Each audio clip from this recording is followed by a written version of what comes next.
일본 도쿄전력이 후쿠시마 1원전 오염수를 오늘 오후 1시부터 해양 방류했습니다.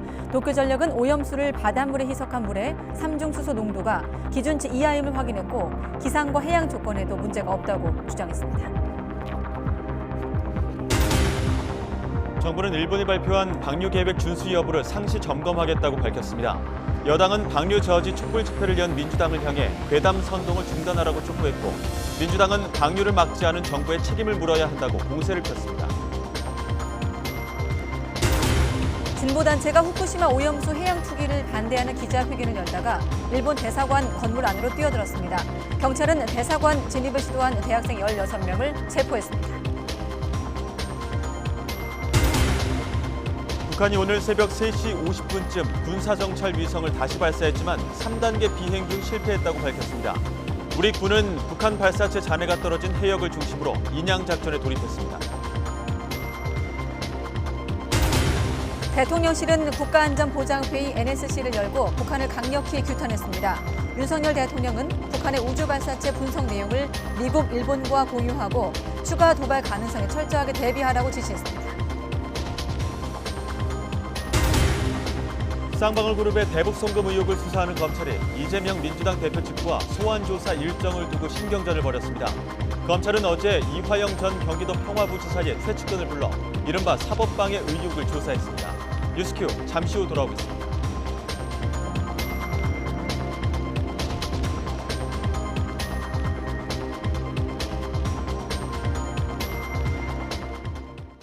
네, 이렇게 예고한 대로 원전 오염수를 방류하자 우리 정부도 상황을 예의주시하고 있습니다.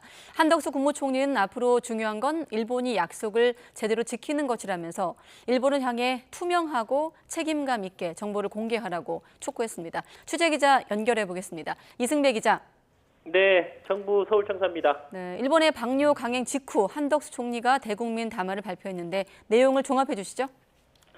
네, 일본이 예정대로 오후 1시에 후쿠시마 원전 오염수를 방류하자 곧바로 30분 뒤에 한덕수 총리가 대국민 담화를 발표했습니다. 앞으로 정부는 어떻게 대응할지, 타격이 불가피한 수산업계엔 어떤 지원을 할지 등이 담겼습니다. 한 총리는 방류가 시작된 만큼 앞으로 중요한 건 일본이 약속한 대로 과학적 기준에 따라 방류하는 것이라고 강조했습니다.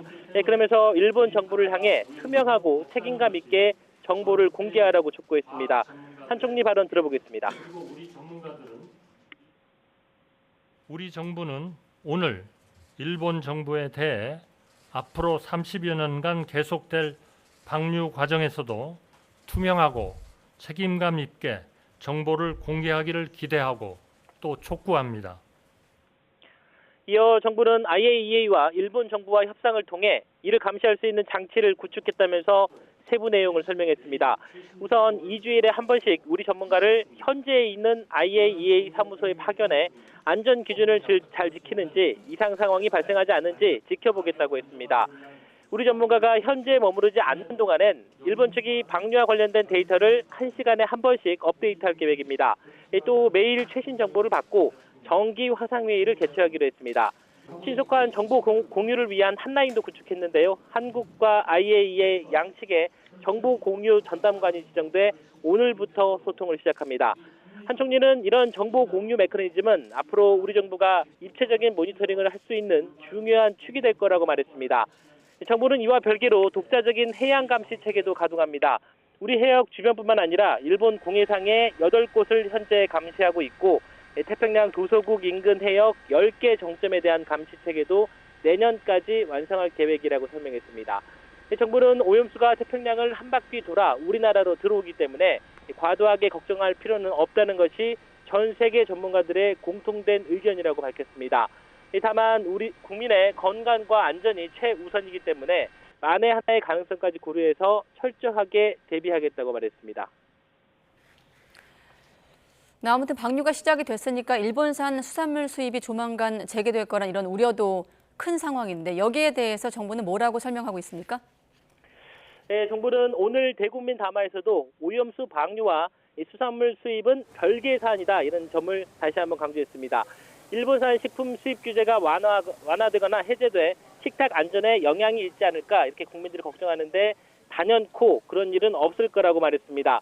그러면서 현재 후쿠시마 포함해서 8개 현의 모든 수산물과 15개 현 27개 품목의 농산물 수입을 금지하고 있다고 설명했습니다. 그 외 지역은 모든 식품이 수입될 때마다 건마다 방사능 검사를 하고 있다고 덧붙였습니다. 총리 발언 들어보겠습니다. 우리 국민들께서 안심하실 때까지 현재의 수입 규제 조치를 유지할 계획이며 더 이상의 염려는 불필요하다는 것을 분명히 밝힙니다. 직격탄을 맞게 될 어민과 수산업계에 대한 지원 대책도 밝혔습니다. 정부는 수산물 소비 활성화 예산 640억 원을 최대한 신속하게 집행하고 소비 위축에 대응하기 위한 추가 예비비도 충분히 지원하겠다고 말했습니다. 또 내년에는 지원 규모를 2배 이상 확대하고 가격 안정화를 위한 수산물 비축 수매를 역대 최대 규모로 지원하겠다고 강조했습니다. 수산업 긴급 경영 안정 자금을 5배 확대하고 대출 한도를 한시적으로 상향하기로 했습니다. 마지막으로 정부는 오로지 국익과 국민 안전을 생각한다면서 오염수 방류 문제에 대해 정부를 믿고 과학을 믿어달라고 당부했습니다. 지금까지 정부 서울청사에서 YTN 이승배입니다. 네, 일본의 오염수 방류로 비상이 걸린 우리 지자체들은 즉각 대책 마련에 나서고 있습니다. 부산시는 연안 바닷물과 수산물에 대한 방사능 검사를 강화했습니다. 시는 현재 16개인 연안 해수 감시 장비를 연말까지 20개로 늘리고 방사능이 기준치를 초과할 경우 시민들에게 즉시 결과를 공개하기로 했습니다. 부산에서 유통되는 수산물의 80% 이상이 들어오는 부산 공동 어시장과 다대 위판장, 자갈치 시장에서는 매일 신속검사 장비로 방사능 검사를 진행하고 3주 단위로 정밀 검사도 시행할 예정입니다. 전라북도도 방사능 장비를 추가로 구입하는 등 수산물 안전관리를 강화한다고 밝혔습니다. 전라북도는 지난달부터 산지 위판장 수산물에 대해 주 6회 유통 전 방사능 신속 검사를 하고 있는데 양식장과 유통업체 등에서 요청이 있을 경우 신속히 방사능 검사를 진행하기로 했습니다. 또 선유도 변산해수욕장에 대해서는 매주 방사능 검사를 하는 등 전북 도내 해역 오염도를 주기적으로 모니터링할 예정입니다. 일본이 후쿠시마 원전 오염수 방류를 개시한 가운데 여야 공방도 거세지고 있습니다. 국민의힘은 방류 저지 촛불 집회를 연 더불어민주당을 향해 괴담 선동을 중단하라고 촉구했고 민주당은 정부가 대책 마련에 소극적이라고 비판하면서 특별안전조치법안을 당론 발의하기도 했습니다. 국회로 가보겠습니다. 조성호 기자. 네, 국회입니다. 네, 오염수 방류 개시에 대한 여야 입장 이어서 알려주시죠. 네, 국민의힘은 오염수 방류와 관련해 어떤 경우라도 국민이 피해보는 일이 없도록 정부와 함께 철저히 챙기겠다고 거듭 강조했습니다. 김기현 대표는 최고위원회의에서 국민 식단 안전에 위험 요인이 발생하지 않도록 2중, 3중으로 검증 과정을 투명하게 공개하겠다며 이같이 말했습니다. 어제 저녁 국회에서 방류저지 촛불 집회를 연 민주당을 겨냥해선 이재명 대표 방탄과 선거를 위해 가짜뉴스로 허위 선동을 하고 있다고 질타했습니다. 김 대표 얘기 들어보시죠. 민의의 전당을 괴담의 전당으로 만드는 민주당의 한심한 행태는 광우병 괴담의 대자비입니다. 어민과 민생을 파탄내는 반국가적 행위를 즉각 중단해야 할 것입니다. 국민의힘은 추석 명절을 앞두고 소비 위축을 우려하는 어민과 수산업계를 위해 수산물 소비 진작 활동을 이어간다는 방침입니다. 민주당은 일본 오염수 방류에 의견을 적극적으로 내지 않은 윤석열 정부의 책임을 물어야 한다고 주장하고 있습니다. 박광온 원내대표는 정책조정회의에서 일본이 후쿠시마 핵물질 해양 투기를 철회하지 않는다면 한일 관계 개선은 아무리 강조해도 구두선, 다시 말해 실속 없는 헛된 말에 그칠 수밖에 없다고 지적했습니다. 정부가 대책 마련에 소극적이라고 비판하면서 오염수 노출 우려가 있는 수산물 수입 금지, 방사능 오염 피해의 어업 재해 인정, 피해 지원을 위한 일본 정부 상대 구상권 청구 등의 법적 근거를 마련하겠다고 밝혔습니다. 박광온 원내대표 얘기입니다. 윤석열 대통령은 침묵을 멈추고 국민들의 요구에 응답할 것을 거듭 촉구합니다. 방사능 피해와 정부의 무책임으로부터 국민을 지키기 위한 특별안전조치법을 추진하겠습니다. 민주당은 오전에 긴급위원총회를 열고 박원내 대표가 언급한 내용을 담은 오염수 특별조치법안 4건을 당론으로 추진하기로 하고 국회에 법안을 제출했습니다. 다음 질문은 조 기자의 설명이 좀 필요한 대목인데 다음 주에 국회가 열리지 않는 겁니까? 네, 그렇습니다. 8월 임시국회는 지난 16일에 시작됐지만 종료 일자는 여야가 합의를 하지 못했었습니다. 민주당은 검찰이 이재명 대표 구속영장을 청구하면 체포동의안 없이 바로 영장 심사를 받도록 8월 말에 비회기를 둬야 한다고 주장을 해왔고요. 국민의힘은 민생법안 등을 처리하려면 정기국회가 시작하는 다음 달 1일 전까지 국회를 열어둬야 하고 조기 종료는 체포동의안 표결을 피하려는 민주당의 꼼수라고 반박해왔습니다. 결국 민주당은 본회의에서 회기를 내일까지로 변경하는 안건을 냈고 찬성 158표, 반대 91표, 기권 2표로 가결됐습니다. 본회의에 앞서 국민의힘은 김진표 의장이 회기 변경 안건을 상정하도록 한 것은 이 대표 방탄에 협조하는 거라며 김 의장을 찾아가 항의하기도 했습니다. 본회의에서는 여야가 최근 폭우로 인한 피해 예방을 위해 수해 TF에서 처리하기로 합의한 도시침수방지법 제정안이 통과됐습니다. 이 법안은 환경부가 10년마다 도시하천 유역에 대한 종합적인 침수방지 대책을 세우도록 했고 물재해 종합상황실, 도시침수 예보센터를 설치하는 법적 근거를 담고 있습니다. 입법 공백으로 현수막 난립을 초래한 공직선거법 개정안도 본회의에서 처리될 전망입니다. 앞서 헌법재판소가 어깨띠 등의 표시물, 현수막 설치 등 일부 조항에 대해서 위헌이나 헌법 불합치 결정을 내리면서 지난달까지 입법을 마치라고 주문했는데요.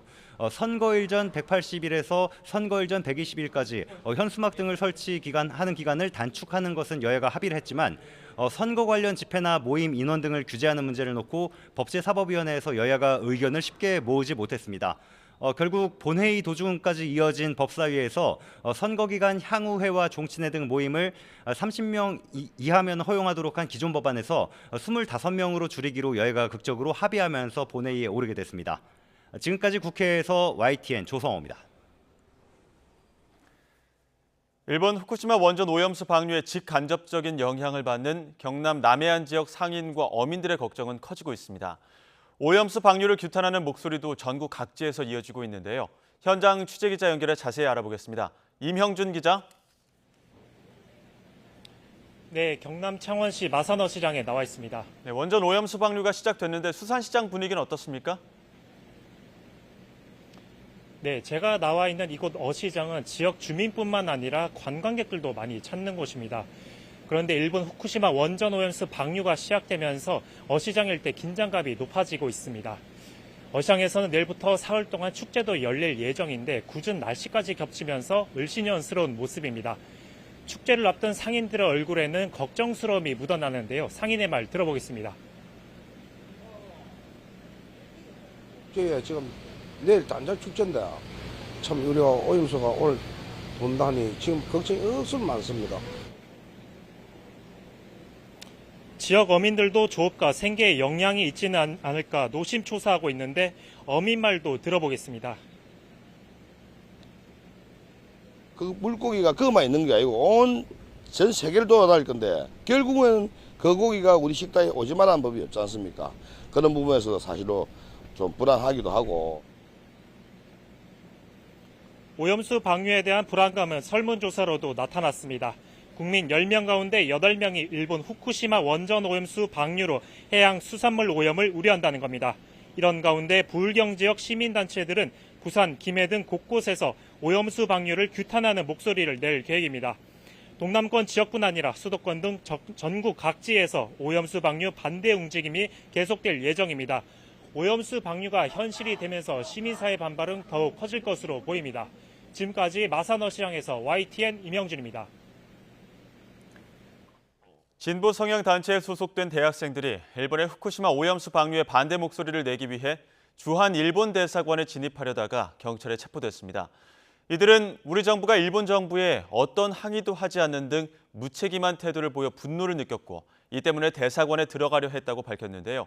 취재기자 연결해 자세히 알아보겠습니다. 권준수 기자. 네, 사회부입니다. 네, 일본 대사관에 들어가려 시도한 대학생들 모두 몇 명입니까? 네, 진보 대학생 넷을 포함한 후쿠시마 오염수 투기 반대 대학생 원정단 소속 대학생 16명입니다. 단체는 먼저 오늘 낮 12시 반쯤 일본 대사관이 입주한 서울 종로구 건물 앞에서 기자회견을 열었습니다. 기자회견 도중 일부 대학생이 건물 안으로 들어갔고 2층 로비에 오염수 방류에 항의하는 현수막을 펼치고 대자보를 게시했습니다. 이어 오염수 방류를 규탄하는 구호를 외치며 일본 대사관에 진입하려다 경찰에 체포된 건데요. 대사관에 들어가려 한 배경에 대해선 일본 정부와 도쿄전력이 후쿠시마 원전에서 처리된 오염수를 방류하기 시작하는데 우리 정부가 무책임한 태도를 보여 분노했기 때문이라고 설명했습니다. 16명이 체포되자 대학생 원정단은 일본 정부 비판을 막아서는 경찰 역시 공범이라고 질타했습니다. 그러면서 일본 대사관 건물 앞에서 기자회견을 이어가다가 경찰이 세 차례 해산 명령을 한 뒤 해산했습니다. 연행된 16명은 서울 금천과 서초, 종암, 강동경찰서로 각각 4명씩 나뉘어 조사받고 있습니다. 경찰은 이들에게 건조물 침입과 집회 시위에 관한 법률 위반 혐의를 적용할 예정입니다. 네, 오늘 시민단체와 야당도 오염수 방류를 멈춰야 한다고 목소리를 냈죠. 그렇습니다. 시민단체 모임인 일본 방사성 오염수 해양투기 저지행동과 야당은 오늘 오후 서울 용산 대통령실 앞에서 기자회견을 열고 우리 정부를 강하게 비판했습니다. 윤석열 정부가 일본의 핵 오염수 해양투기를 용인하며 국민 건강과 생존권을 포기했다고 질타했는데요. 이어 대통령실 예산으로 오히려 오염수 안전을 대변하는 영상을 만들었다고 비판하기도 했습니다. 그러면서 토요일인 모레 서울 광화문 일대에서 대규모 집회를 열고 민심을 보여주겠다고 예고했습니다. 또 환경운동가들도 오염수 방류는 미래 세대에게 해양 생태계를 망가뜨린 채 물려주는 것이라며 지금이라도 당장 오염수 해양 투기를 중단해야 한다고 촉구했습니다. 지금까지 사회부에서 전해드렸습니다.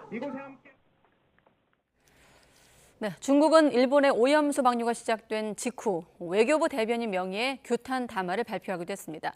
이어 세관 당국은 오늘부터 일본이 원산지인 수산물 수입을 전면 중단한다고 발표하기도 했습니다. 중국 연결하겠습니다. 강정규 특파원. 네, 베이징입니다. 네, 중국이 즉각적인 대응에 나서고 있습니다. 네, 이제 막 중국 외교부 정례 브리핑이 시작할 시간인데 중국 측 입장은 미리 나와 있습니다. 국제사회의 반대를 무시한 일방적 방류 강행을 단호히 반대하고 강력 규탄한다는 대변인 명의 담화입니다. 주중 일본 대사를 불러 항의했을 때 했던 매우 이기적이고 무책임한 행동이란 비난도 담겼습니다. 식품 안전과 국민 건강을 지키기 위해 필요한 모든 조치를 취할 것이라고 예고하기도 했는데요. 중국 세관 당국은 오늘부터 원산지가 일본인 수산물의 수입을 전면 중단한다고 발표했습니다. 홍콩과 마카오 지역도 예고한 대로 일본 10개 지역 수산물에 대한 전면 수입 금지 조치에 들어갔습니다. 중국은 이미 2011년부터 후쿠시마 주변 10개연의 식품 수입을 금지해왔고요. 지난달엔 일본 수산물에 대해 100% 방사선 검사에 돌입하기도 했습니다. 네, 중국인들의 관심도 뜨겁다고요? 네, 오늘 중국 주요 포털과 SNS에서 일본의 원전 오염수 배출이 실시간 검색어 1위를 차지했습니다. 방사능에 오염된 음식을 먹었을 때 몸에 얼마나 해로운지를 검색한 사람들도 많았습니다. 주요 매체들은 오전부터 TV와 인터넷으로 후쿠시마 원전 주변 화면을 생중계하고 있습니다. CCTV 등 관영 매체들은 일본 내 방류 반대 시위를 집중 부각하고 있는데요. 인민일보는 일본 시민운동가의 인터뷰를 인용해 12년 전 대지진 때 이웃나라에서 많은 도움을 줬는데 오염수 방류로 되갚는다고 꼬집었습니다. 2년 전 사고 때 주변국의 도움을 오염수 방류로 갚는다는 중국 언론 보도까지 전해주셨는데, 자, 중국이 이렇게 강도 높게 반발하고 있는 배경을 다시 한번 짚어주시죠. 네, 요즘 다시 주목받고 있는 2년 전 칭화대 연구팀의 후쿠시마 오염수 방류 시뮬레이션 함께 보실까요? 약 240일이면 오염수가 중국 동부 연안에 도달하고 1200일 만에 북태평양을 뒤덮는다는 화면 내용입니다. 중국의 연안 지방은 무려 14개 성시에 걸쳐 있습니다. 중국 전체 인구의 46%인 6억 4,400만 명이 몰려 살고요. 연안 지역 GDP 규모는 약 59조 3천억 위안으로 전국의 60%를 차지합니다. 지금까지 베이징에서 전해드렸습니다. 네, 미국 정부는 후쿠시마 오염수 방류에 대해서 과학에 근거한 판단이라며 일본 정부 계획에 만족한다고 밝혔습니다. 주일 미국 대사는 다음 주 후쿠시마를 직접 방문해 생선을 먹겠다면서 적극적인 지지 의사를 표현하기도 했습니다. 이번엔 워싱턴 권준기 특파원이 보도합니다. 미 국무부는 오염수 방류 시작에 대한 입장을 묻는 YTN 이메일 질의에 과학적 판단에 따른 오염수 방류를 지지한다고 밝혔습니다. 국제 원자력기구 안전기준을 포함한 국제 표준에 부합하고 안전하다며 방류 계획에 만족한다는 겁니다. 지난주 토니 블링컨 국무장관이 공개 표명한 입장과 같은 메시지입니다. We are satisfied with Japan's plans, which are safe and in accordance with international standards, including, critically, the IAEA nuclear safety standards. 람 이메뉴얼 주일 미국 대사는 더 적극적으로 나섰습니다. 교도통신과 인터뷰에서 다음 주 31일 후쿠시마를 방문해 지역에서 잡은 생선을 직접 먹겠다고 밝혔습니다. 오염수 방류에 대한 연대에 그치지 않고 물리적인 지지를 보이겠다는 의도라고 설명했습니다. I'm going to go have dinner up in Fukushima. Fish dinner. They have been unbelievably transparent. I say this, they've brought the international community in, been unbelievably scientifically based in their efforts of being forthright with the public. 외신들은 대부분 일본 방류 계획과 절차를 자세히 전달하며 과학자들도 동의하고 있다면서도 우려를 함께 전했습니다.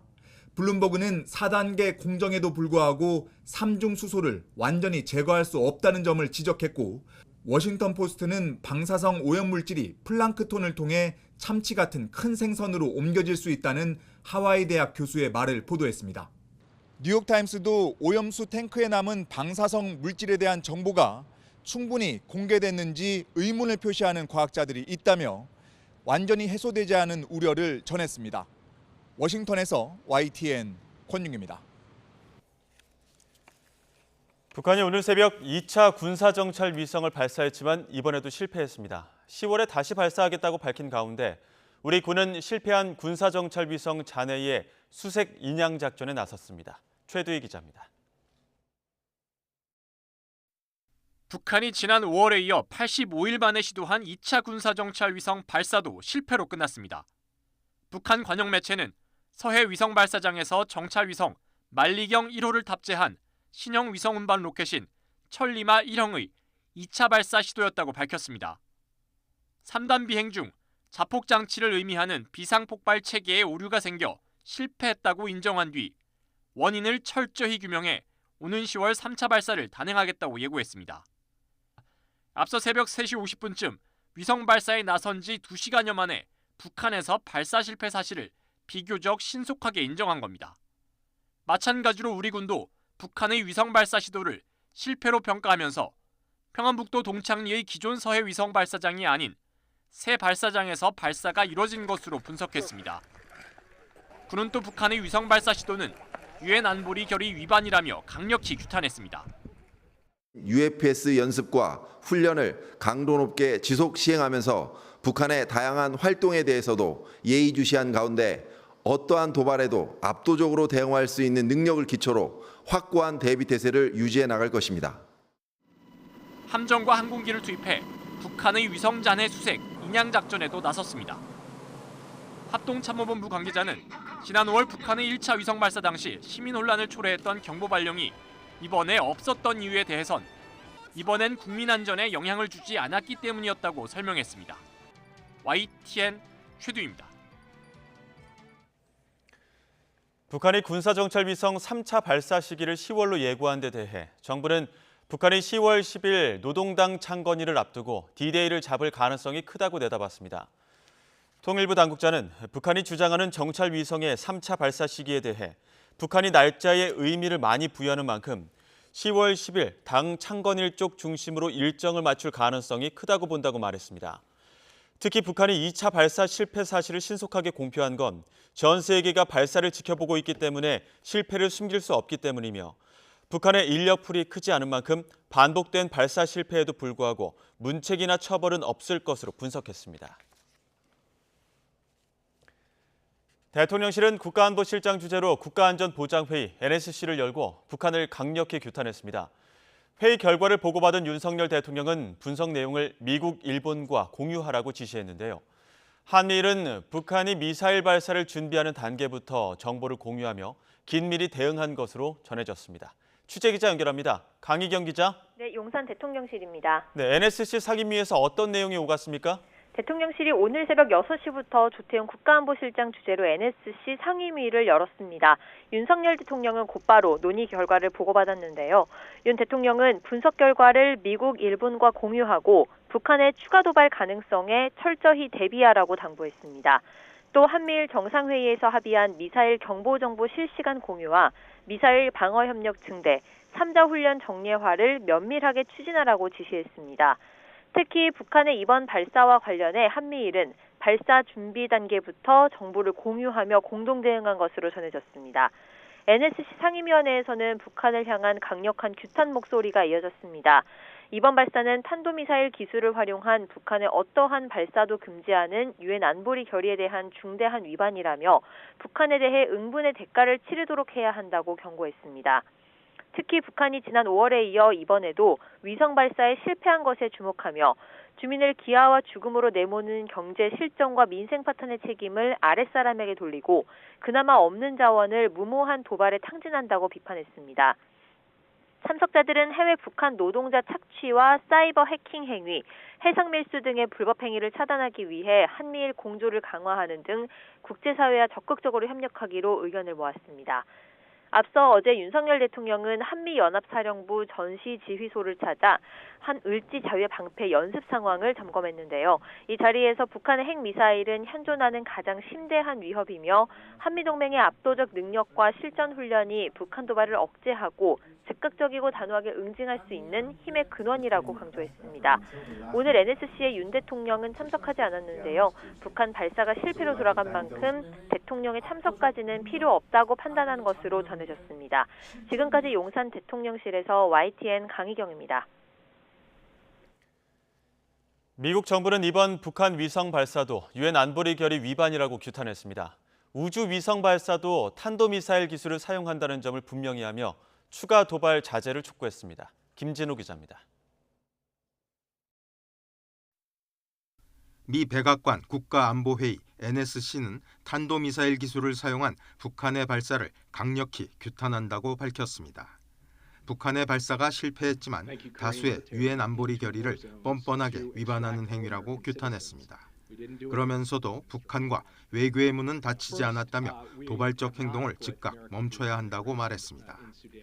미 국무부도 북한의 우주 발사체는 대륙간 탄도미사일을 포함한 미사일 기술과 동일하다는 점을 지적했습니다.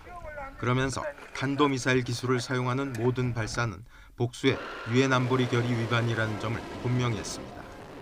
이어 북한이 추가적인 위협적이고 불법적인 활동을 자제하고 북한 정권이 진지하고 지속적인 외교에 나설 것을 촉구한다고 밝혔습니다. 미국 정부는 북한이 지난 22일 위성 발사를 예고한 뒤부터 도발을 자제할 것을 촉구하는 입장을 계속 내왔습니다.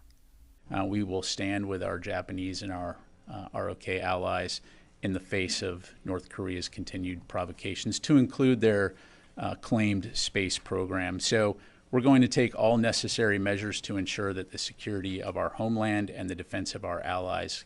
이에 따라 지난달 유엔 안보리에서 북한의 탄도미사일 문제를 논의하는 공개 회의가 열린 데 이어 이번 위성 발사와 관련한 회의가 또다시 소집될지도 주목됩니다. 또 이번 발사가 지난주 한미일 정상이 외부 위협에 대한 협의를 약속한 직후여서 북한 도발에 대한 정보 공유와 향후 대처 과정에서 더 긴밀한 공조가 이뤄질 가능성이 있어 보입니다. YTN 김진호입니다.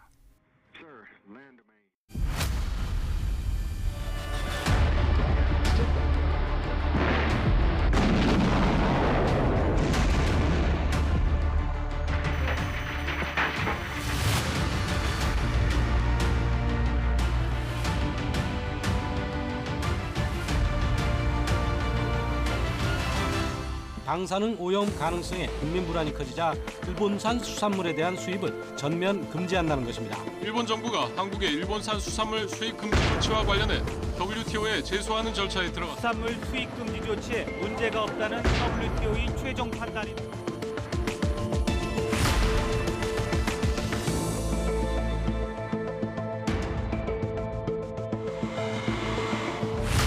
確保し、政府を挙げて風評対策を徹底することを前提に海洋放出が現実的と判断し、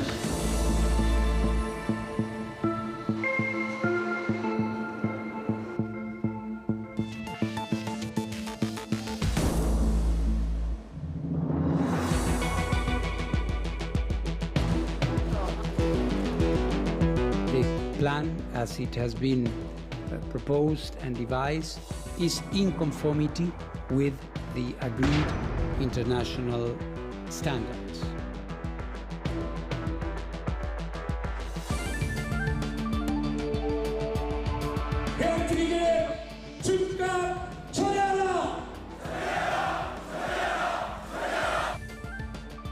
例え今後数十年の長期にわたろうともALPS処理水の処分が完了するまで政府として責任を持って取り組んでまいります。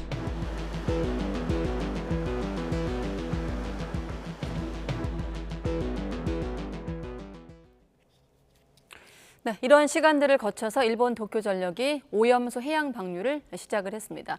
단정할 수는 없습니다만 적어도 30년 정도 이어질 거란 전망이 나오고 있는 가운데 앞서 들으신 대로 반발도 우려도 여전한 상황입니다. 한일 관계에 미칠 영향까지 함께 분석해 보겠습니다. 김진아 한국외대 LD학부 교수와 함께합니다. 네, 교수님 안녕하십니까? 네, 안녕하세요.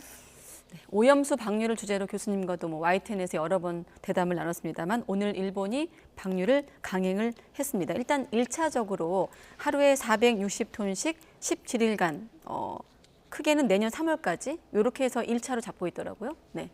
네, 그렇게 하면 한 2.3% 정도 된다라고 하는데 네. 원래 계획은 전체를 방류를 시키는 게 2051년 정도까지일 것이다라고 계획은 되어 있어요. 네. 하지만 지금까지 후쿠시마 사태를 계속 모니터링을 해왔었던 IAEA의 공식 입장은 이 언제가 완료될 수 있을지는 아직 모른다라는 겁니다. 네. 왜냐하면은 이게 완전히 원자력과 폐쇄가 되는 날짜가 언제가 될지가 모르기 때문인데 왜냐 안을 안 들어가 봐서 그래요. 거기 엄청나게 높은 방사능 잔해물들이 분명히 있을 거고 그것을 어떻게 처리를 해야 할지 어떤 기술을 써야 될지는 직접 들어가서 다시 확인을 해야 되기 때문에 그 부분이 아직까지도 미정인 것이고요.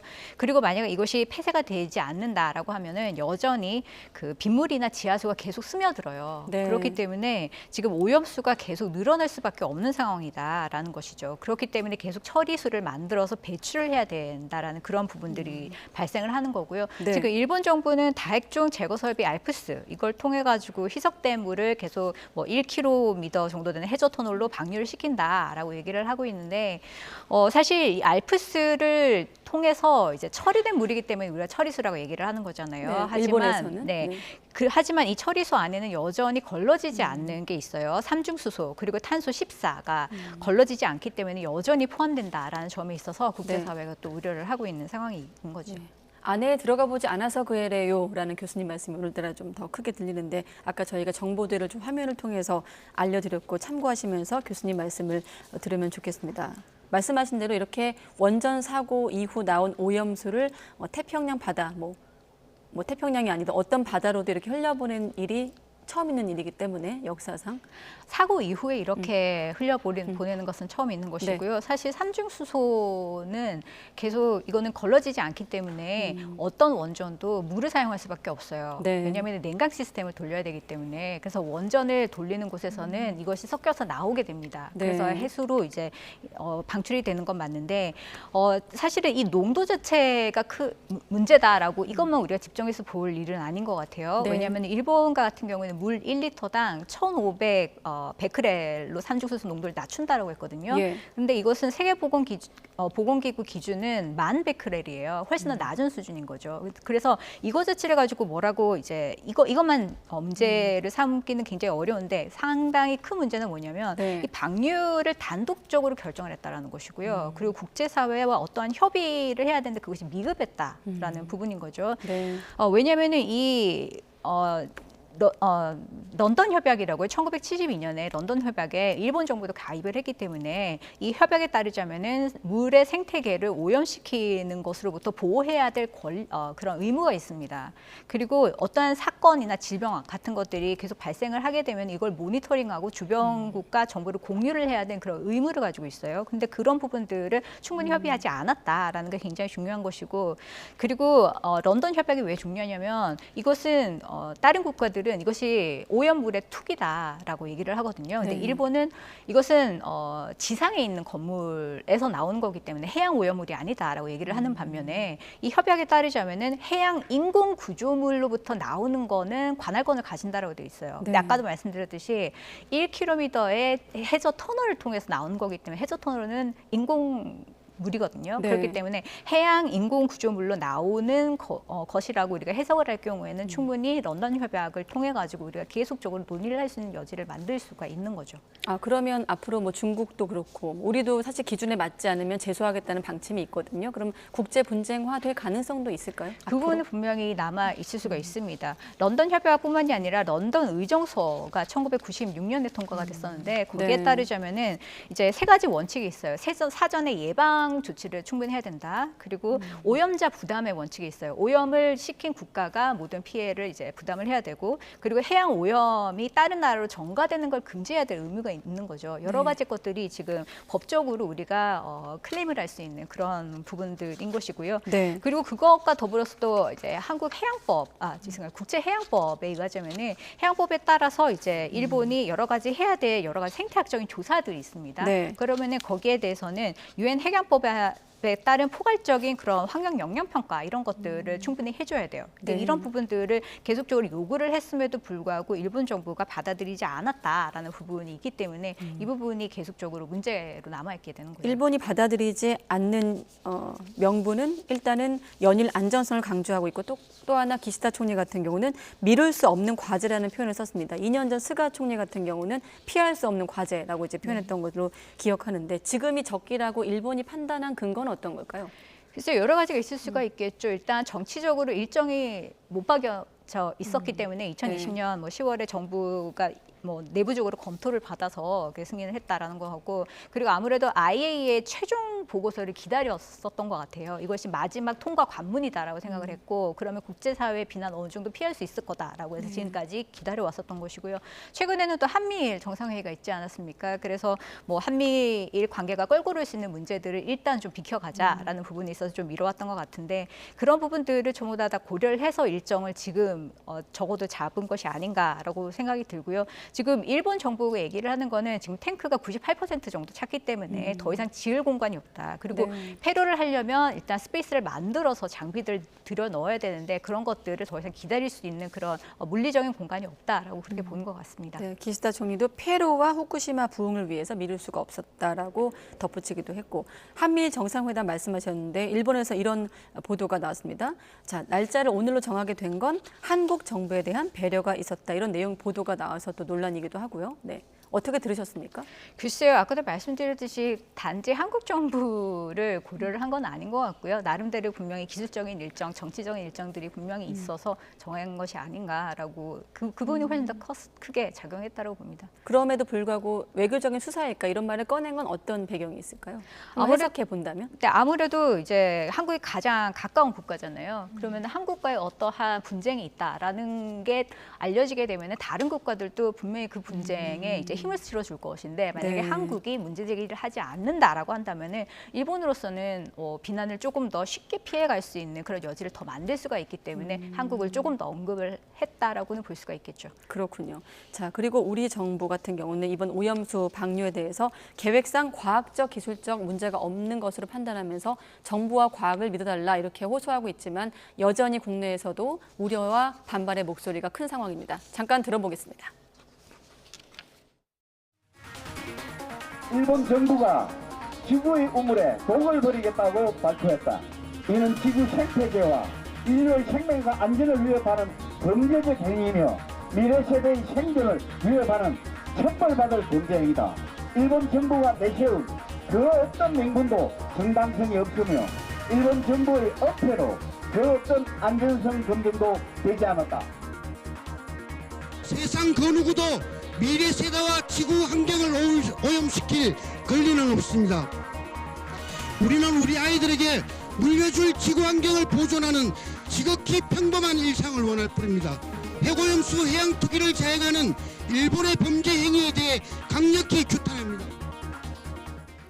네, 국내에서 나오고 있는 목소리 들어봤고 아까 저희 중국 베이지 특파원이 전해준 내용을 보면 오늘 같은 경우도 주요 포털 사이트 실시간 검색어가 일본 오염수 배출이었고 언론에서 인민일보 같은 경우는 12년 전 사고에 대한 주변국의 도움을 일본이 오염수로 갚고 있다 이런 보도가 나오고 있는데 중국 반발도 만만치 않아 보입니다. 네, 맞습니다. 중국은 현재 10개 현의 그 수산물을 수입을 금지를 하고 있어요. 그리고 네. 다른 현에서 오는 것도 방사능 측정을 분명히 해야 되고 그리고 후쿠시마 도쿄 등지가 아니다라는 증거를 대야 되는 그런 상황이고요. 홍콩 같은 경우에도 이제 뭐 10개 지역에서 생산된 수산물들을 전부 다 수입을 금지한다라는 그런 방침을 갖고 있습니다. 아무래도 이제 해양 환경 보호를 위해서 뭐 여러 가지 국제법 적인 그런 부분들을 강조를 하다 보니까 필요한 모든 조치를 하겠다라고 지금 얘기를 하고 있는 그런 상황이 되어버린 거죠. 네, 방금 수산물 말씀하셨는데 지금 전면 일본산 수산물 전면 수입 금지까지 갔거든요. 네, 우리에게도 미칠 영향이 있을까요? 글쎄요, 이거는 우리가 사실은 그 WTO에 한번 제소를 한 적이 있습니다. 네. 2013년이었는데요. 그때는 8개 현의 농산물을 금수를 하는 그런 조치였는데 당시 일본이 여기 반발을 하면서 WTO에 제소를 해가지고 우리가 이거를 이제 대응을 해야 되는 그런 상황이 벌어졌었어요. 네. 1차에는 한국이 패소를 했지만 2차에는 우리가 승소를 했었던 이유가 후쿠시마산 제품만을 가지고 얘기를 했던 게 아니라 후쿠시마 지역이 오염이 되었기 때문에 이 지역에서 나오는 것이 문제다. 그렇기 때문에 다른 뭐 식품들이랑 차별성이 없는 지역적인 문제다라는 부분을 가지고 해서 우리가 얘기를 했었던 것이거든요. 그러니까 우리가 국산 식품도 마찬가지로 어떠한 자연재해가 나타나면은 구제역이나 뭐 조류독감 이런 거가 나타나면 분명히 거기 모든 것들을 살처분하지 않습니까? 이런 부분들을 강조를 했기 때문에 우리가 그때 승소를 했었던 건데 앞으로 이 통상 분쟁은 계속될 수밖에 없을 것 같습니다. 왜냐하면은 당시에 한국이 강조를 했었던 것이 다른 주변국의 건강에 미치는 영향이 없다라는 그런 과학적인 증거를 일본이 제시하지 못했다라는 거였어요. 그리고 이 오염 지역에 대한 위험성이 계속 그 당시에는 굉장히 해결이 되지 않았기 때문에 우리가 승소를 할 수 있었던 건데 만약에 장기적으로 지금 일본이 계속 모니터링을 하고 안정성을 계속 검토를 하면서 자료를 공유를 하잖아요. 그러면은 이 지역이 후쿠시마 지역이 다른 지역과 그렇게 다르지 않다. 그렇기 때문에 차별을 해서는 안 된다라는 논리를 가지고 올 수도 있다란 말이죠. 네. 그렇기 때문에 우리는 또 다른 재제소, 그러니까 일본이 다시 한번 제소를 할 수 있는 그런 상황에까지 조금 이제 검토를 하면서 대비를 해야 될 필요가 있을 것 같습니다. 네. 아까 시작할 때 제목에서처럼 후쿠시마 오염수 방류 그야말로 빗장이 열린 상황에서 한일 양국 모두 안전성 우려가 높아지면서 아마 소비가 급격히 줄 것으로 예상되고 있습니다. 그걸 일본 내에선 소문 피해, 현지어로 풍평 피해, 풍평 이렇게 말하는데 이 풍평이라는 게 소문, 또 허위, 뜬 소문 이렇게 이제 해석을 굳이 하자면 그런 상황 아니겠습니까?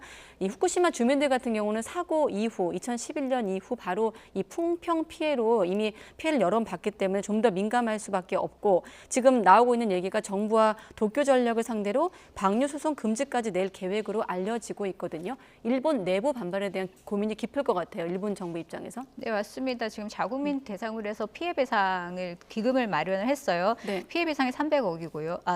엔이고요. 어업에 대한 그런 지원이 500억. N입니다. 그 정도로 이제 준비를 했는데 대신에 다른 지역에 대해서는 이러한 혜택이 돌아가지 않는다라는 부분이고요. 그래서 사실은 이런 거는 국내 법을 통해 가지고 일본 자체가 해결을 해야 되는 부분이 분명히 있습니다. 한국에서는 부산에서 사실 법원에 도쿄전력 방류 금지를 하는 그런 소송이 있었는데 그거가 각하가 됐어요. 네. 왜냐면은 다른 국가에 대한 관할권이 없다. 국제법이 있더라고 하더라도 그리고 모든 자산이 일본에 있기 때문에 이것을 뭐 통과시킨다고 해도 효율성이 없다라는 그런 여러 가지 문제점 때문에 그랬었던 것이거든요. 하지만 여전히 이런 부분들을 국내적으로 해결해야 될 부분은 분명히 자국민들의 피해가 크기 때문에 분명히 그런 필요성은 남아 있는 것 같습니다. 네, 아까 교수님께서 일본이 국제사회의 동의 없이라는 표현을 하셨거든요.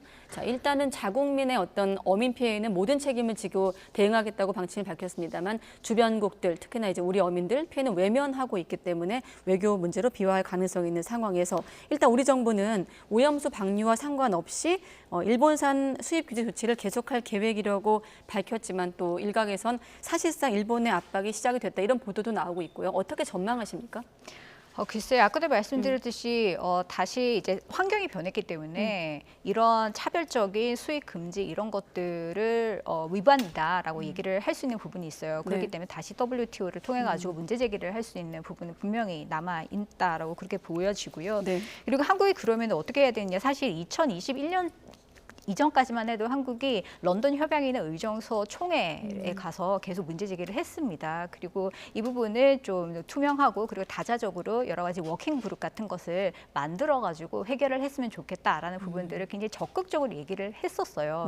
그렇기 때문에 국제법적으로 어떠한 조치를 계속 해나가는 부분들은 계속 저는 지속성을 가지면서 문제 제기를 하는 것이 바람직하다고 보이고요. 한국만이 이런 것을 하는 것이 아니라 사실 태평양 연안 국가들이 다 이 부분에 동의를 하면서 국제적인 노력을 하고 있기 때문에 한국도 n분의 2 다자의 일원으로서 충분히 이런 부분들은 특히 외교적인 마찰을 조금 피해가면서 계속 기울일 필요는 있다고 봅니다. 네, 북한 얘기도 해야 되기 때문에 끝으로 한 가지만 더 여쭤보고 오염수 방류 문제는 마무리 짓겠습니다. 뉴욕타임스에서 이런 표현이 나왔더라고요. 일본과 한국의 새로운 우정을 복잡하게 만드는 오염수. 자, 오염수 방류 이후 한일 관계는 좀 어떤 변수가 될까요?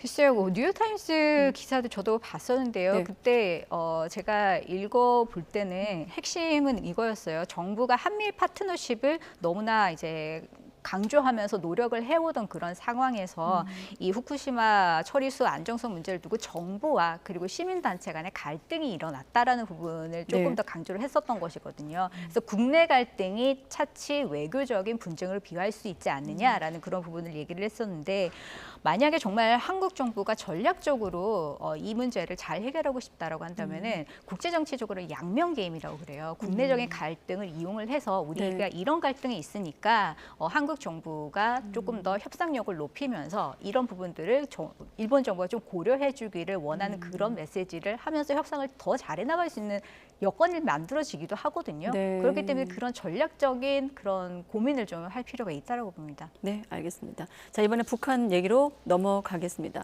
오늘 새벽 군사 정찰 위성을 발사했습니다. 지난 5월에 실패한 지 85일 만에 재발사인데 일단 실패를 했거든요. 북한 입장에선 체면을 구긴 건가요? 어떻게 해석할 수 있을까요? 일단 정치적으로는 약간 이미지가 훼손되기는 했죠. 왜냐하면 2013년부터 우주 개발 5개년 그리고 2016년에 또 5개년 제2차 5개년을 얘기를 하면서 계속 군사 정찰 위성이 군사력을 굉장히 증진시키는데 중요하다라고 핵심이다라고 얘기를 했었는데 이번에 다시 한번 더 오류가 발생을 해서 실패를 했기 때문에 그런 부분은 아마 다시 한 번 더 점검이 필요하지 않을까라는 생각이 드는데 그래도 어느 정도 엔진 문제라든지 그리고 1차 올해 있었던 5월의 그 실험보다는 조금 더 전진된 측면이 분명히 있습니다. 왜냐하면은 5월에 우리가 성공을 했더라면 떨어졌을 예상 낙하 지점에 이번에 2차를 했을 때 비슷한 곳에 다 떨어졌거든요. 그렇기 때문에 그런 예를 들어서 이제 도그레그라고 하는데요. 이렇게 발사를 하고 나서 방향을 틀어서 이렇게 움직이는 것은 일단 성공을 했지 않을까 어느 정도 그렇게 예측을 해볼 수가 있고 마지막에 여러 가지 결함들이 분명히 있었고 그런 부분들을 쉽게 보완을 할 수 있다라고 자신감을 가졌기 때문에 아마 구체적으로 10월에 재발사를 하겠다라고 얘기한 게 아닌가 이렇게 추정을 해볼 수 있는 문제죠. 예고한 날이 24일 0시부터 31일 0시였는데 첫날에 발사를 했거든요. 좀 서두른 측면이 있어 보이는데 의도가 있다면 한미연합훈련을 의식한 행보로도 보이고 의도를 좀 해석하면 어떻습니까? 맞습니다. 한미연합훈련과 아무래도 맞물려 있다고 볼 수가 있죠. 왜냐하면은 처음 군사위성 얘기를 하면서 2013년에 국방위원회에서 어떤 얘기를 했냐면요. 이 위성 실험도 미국을 겨냥하게 된다라고 못 박았었어요. 그렇기 때문에 미국을 겨냥을 한 것이다. 그리고 특히 한국의 한미에 또 정부 자산이 가동되는 것을 조금 회피를 하기 위해서 새벽에 또 쏜 그런 부분들이 분명히 있는 것이고요. 그럼에도 불구하고 여전히 북한은 정찰 위성 실험은 계속 해야 될 겁니다. 왜냐하면 지금 눈이 없어요. 그러니까 군사력을 이동시키고 어떠한 정보를 계속 이제 제공을 해주려고 한다면은 결국에는 이 군사작전을 지원하기 위한 정찰 위성이 필요한 것인데 그것을 아직까지 구축을 하지 못했던 그런 상황이기 때문에 네. 계속적으로 이런 것들이 필요할 거고 그리고 한 번으로도 모자래요. 왜냐하면은 정찰 위성이라는 건 저궤도에서 이동을 하면서 계속 이제 떨어지는 것을 방지를 하면서 계속 이제 있어야 되기 때문에 네. 상당히 수명이 짧아요. 그래서 보통 한 3, 5년 정도 잡고 있기 때문에 계속 추가적으로 발사를 해야 될 뿐만 아니라 눈이 여러 개가 있어야 되거든요. 그러면은 그 여러 가지 여러 개의 여러 종류의 위성들을 계속 쏘아 올려야 되는 그런 계획들을 분명히 가지고 있을 거란 말이죠. 그러면은 10월 이후에도 충분히 여러 번 또 시도를 할 가능성은 있다고 봅니다. 네, 그래서 조선중앙통신도 10월에 3차 발사를 단행하겠다라면서 일단은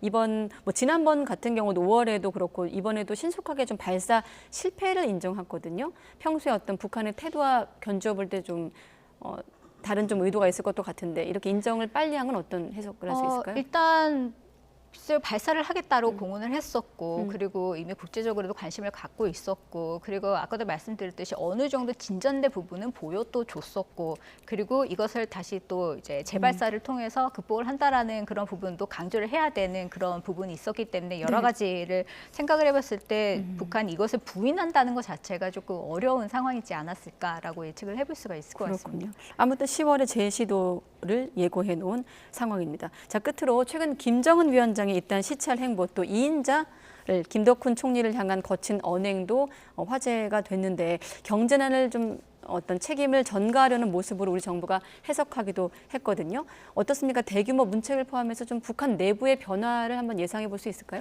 대규모까지는 좀 어렵지 않을까 싶어요. 그러기에는 10월이 그렇게 먼 일이 아니고요. 그리고 문책하는 것은 지난 6월에도 했습니다. 당 전원회의 때 위성 발사 관련한 그런 이제 관리들 신랄하게 또 비판을 했기 때문에 그 연장선이다라고 볼 수가 있겠고 그리고 기술을 담당하는 사람들까지 만약에 교체를 할 것이냐 이것은 좀 어렵다라고 봐요. 굉장히 소수의 정예 인원으로 분명히 꾸려져 있을 거기 때문에 그렇기 때문에 뭐 관리직 아니면 정말 크게 책임이 있는 몇 명을 이제 좀 문책을 할 수는 있으나 전체 뭐 구조적인 변화가 있을 거라고 예견하기는 조금 어려운 상황이지 않을까 싶습니다. 네, 알겠습니다. 워낙 2인자, 김덕훈 내각 총리 2인자였고 또 표현들이 원색적이어서 이례적이지 않았나 했는데 이어지었던 기조라는 설명까지 듣겠습니다. 네, 김진아 교수와 함께했습니다. 교수님 고맙습니다.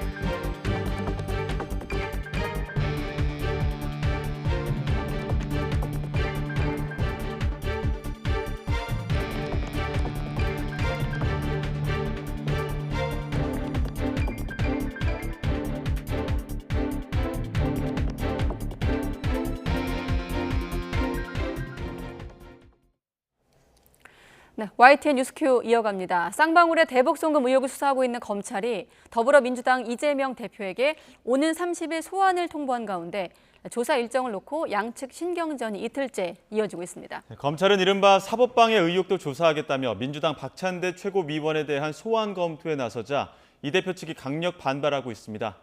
취재기자 연결합니다. 김태원 기자.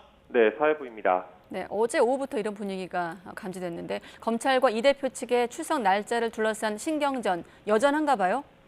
네, 쌍방울 그룹의 대북 송금 의혹을 수사하는 수원지방검찰청은 어제 이재명 민주당 대표에게 다음 주 출석하라고 통보했습니다. 백현동 특혜 의혹으로 이 대표가 서울중앙지방검찰청에 출석해 조사받은 지 엿새 만에 새로 소환 통보를 한 건데요. 이 대표가 출석한다면 5번째로 소환 조사를 받는 겁니다. 검찰은 소환 날짜를 오는 30일로 못 박았습니다. 하지만 이 대표 측은 바로 다음 날인 오늘 당장 출석하겠다고 밝히면서 양측이 한 차례 신경전을 벌였는데요. 검찰은 예정된 수사와 재판 일정으로 다음 주 조사가 불가피하다면서도 하루 이틀 정도는 조율할 수 있다는 입장입니다. 하지만 이 대표는 오늘 오는 30일 출석 의향이 있느냐는 기자들 질문에 일정상 도저히 시간을 내기 어렵다면서 다음 주 소환에 응하지 않겠다는 뜻을 내비친 상황입니다. 네, 이 대표에 대한 검찰의 소환 통보 올해 벌써 5번째인데 이번 대북 송금 의혹이 무엇인지도 설명해 주시죠. 네, 검찰은 김성태 전 쌍방울 회장이 지난 2019년 경기도의 북한 스마트팜 지원 사업과 당시 경기도지사였던 이 대표의 방북 비용 명목으로 북한에 800만 달러를 준 것으로 보고 있습니다. 경기도가 낼 돈을 쌍방울이 대신 북한에 보냈다는 건데 검찰은 이 과정에서 이 대표가 관여했을 가능성을 들여다보고 있습니다. 앞서 검찰은 이 대표에게 대납 과정을 2차례 보고했다는 이화영 전 경기도 평화부지사의 진술 등을 토대로 이 대표를 제3자 뇌물 혐의 피의자로 입건했습니다. 지난 2월 대북 송금 의혹으로 구속 기소된 김성태 전 쌍방울 회장 역시 이 대표가 연루돼 있다고 주장해왔습니다. 하지만 이재명 대표는 오늘 국회에서 기자들과 만나 검찰이 터무니없는 소설을 쓰고 있다며 국가 권력 남용이자 정치 공작이라고 표현하는 등 관련 의혹을 강하게 부인하고 있습니다. 검찰은 의혹의 정점으로 보는 이 대표 조사를 마치면 백현동 개발 관련 혐의와 병합해 다음 달 정기국회 회기 중에 이 대표에 대한 구속영장을 청구할 거라는 전망도 나옵니다. 네, 그리고 검찰에서 민주당의 이른바 사법 방해 의혹 얘기도 나오고 있던데 이화영 전 부지사 얘기죠? 네, 이화영 전 부지사의 뇌물 혐의 재판은 변호사 선임 문제를 놓고 최근 한 달 넘게 공전하고 있는데요. 검찰은 핵심 당사자인 이 전 부지사 재판이 지연되는데 민주당 측의 책임이 있다고 보고 있습니다. 이에 어제는 이 전 부지사의 최측근인 민주당 경기 용인갑 지역위원장 직무대행 이모 씨를 피의자 신분으로 불러 조사했고요. 이 씨는 지난달 이 전 부지사가 이재명 대표에게 대북 송금을 보고했다며 기존 진술을 뒤집은 뒤 이 대표의 최측근인 박찬대 민주당 최고위원과 만났습니다. 이후 이 전 부지사에게 진술을 다시 번복하라고 회유했다는 의혹을 받습니다. 이와 관련해 박 최고위원은 이 씨와 만난 자리에서 이 전 부지사의 아내와 통화한 사실이 있다고 인정하기도 했습니다. 검찰은 지난 16일 이 씨 자택과 사무실 등을 압수수색해 휴대전화와 PC 등을 확보했습니다. 이어 어제는 이 씨를 직접 불러서 이 전 부지사를 후원하던 사업가에게 사무실 운영비를 받았었다는 혐의와 함께 민주당의 이른바 사법방해 의혹에 대해서도 조사한 것으로 알려졌습니다. 검찰이 사법방해 의혹을 추가로 조사하기 위해 이재명 대표 출석을 다음 주로 요청했다는 분석도 나오는데요. 관련자들에 대한 추가 조사를 이어가면서 다음 주엔 박 최고위원을 소환 조사하는 방안도 검토하는 것으로 전해졌습니다. 박 최고위원은 소환 통보와 관련해 전달받은 것이 없다면서 검찰의 사법방해 의혹에 대해서는 엉뚱한 의혹이라고 밝혔습니다. 지금까지 사회부에서 전해드렸습니다. 관련해서 YTN이 추가로 확인한 내용인데 이 쌍방울 대북 송금 사건을 둘러싸고 제기된 사법방해 의혹과 관련해 검찰이 민주당 박찬대 최고위원에 이어서 이재명 대표의 비서실장인 천존호 의원에게도 다음 주 소환을 통보한 것으로 알려지고 있습니다. YTN 취재 결과 수원지방검찰청은 최근 박 최고위원과 천 비서실장에게 사법방해 의혹의 연루 정황을 파악해 다음 주 초쯤 참고인 신분으로 검찰에 출석할 것을 요구한 것으로 전해지고 있습니다.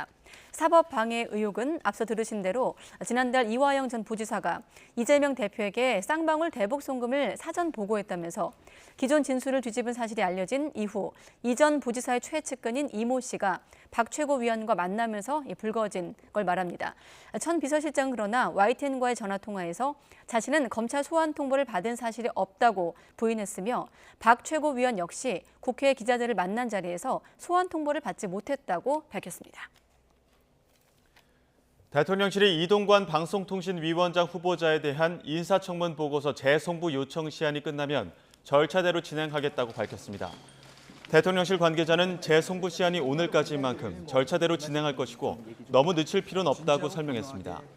이에 따라 윤석열 대통령이 내일 이 후보자에 대한 임명을 강행할 것이란 전망이 나옵니다. 네, 윤석열 대통령이 민간의 투자와 사업을 방해하는 이른바 킬러 규제를 혁파해야 한다면서 과감하고 빠른 손질을 주문했습니다. 규제 혁신 전략회의에서 나온 윤 대통령 주요 발언 직접 들어보시죠. 킬러 규제는 우리 민생 경제를 위해서 빠른 속도로 제거돼야 할 것입니다. 정부가 모든 것을 설계하고 주도하는 과거의 방식을 고수한다면 산업단지가 혁신의 공간으로 시너지를 내기가 어렵습니다. 그간 획일적이고 관행적으로 이어져 온 화학물질 규제와 산업안전 규제 역시 과학적 기준에 맞게 개선되어야 합니다. 외국 인력 문제도 마찬가지입니다. 일할 사람이 있고 또 일을 원하고 필요로 하는 기업이 있는데 현실에 맞지 않는 규제가 이를 가로막는다면 신속하게 고쳐 나가야 합니다. 총성 없는 경제 전쟁에서 한시가 급한 우리 기업들이 뛸 수 있도록 속도를 내야 합니다.